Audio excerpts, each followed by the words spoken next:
two things I wanted to ask you about regarding the defense. A Yep. lot of people were tweeting about this on Sunday night.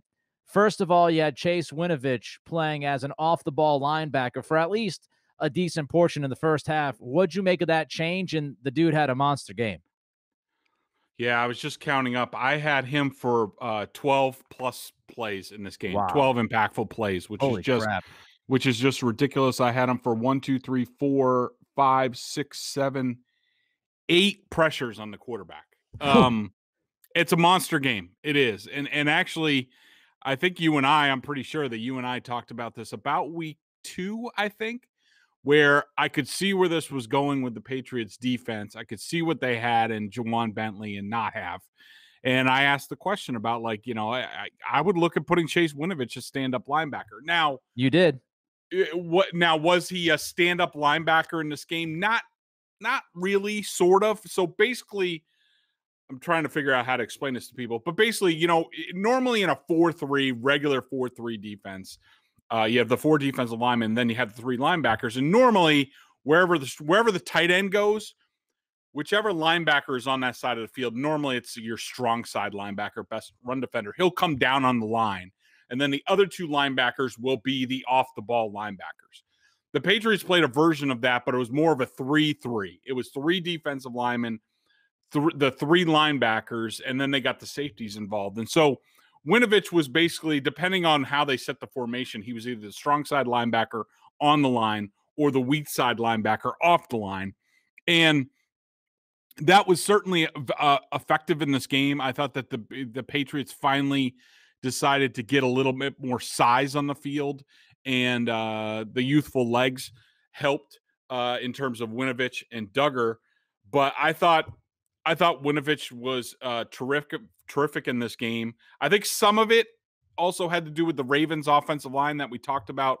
Was very challenged athletically once they lost Ronnie Stanley and Marshall Yanda. Yep. That group, and then they even benched, I think, the right tackle at one point in the game. Like, they were a mess on the offensive line. So I thought a lot of things went the Patriots' way.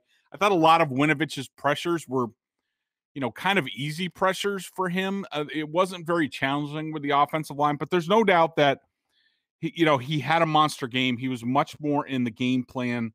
But the thing is, I don't know how much this changes things for Chase Winovich. Really? Because I think a lot of Patriots fans would watch that game and be like, all right, here we go. Winovich is the man. We're going to ride this train all the way through the end of the season, but you don't think so? Yeah, I'm not sure yet. I do think Winovich's playing time issues the previous few weeks had to do with I think some of it had to do with his personality and things that are going on, being on the radio, things that he's saying in interviews. But it also had to do mostly with they weren't sure whether they could trust him because, and this goes to the heart of who Winovich is. And it does lead me to question, I don't know how much of a future he has here. He could be here for the next 10 years. I don't know. But I'm just giving you the sense that I get. And this comes from, this actually comes from, I'm looking through my photographer, Adam Reishens, who does a great job for us. Check out his work at adamreishens.com and on Instagram. Oh, I know the picture you're going to bring up. Yeah, well, so I put this on Twitter the other day, and there's actually more photos. But so I'm looking through his photos, which I do after the game to see which ones I want to use. And then all of a sudden I see there's Chase Winovich like smiling into the camera. I'm like, what's going on here?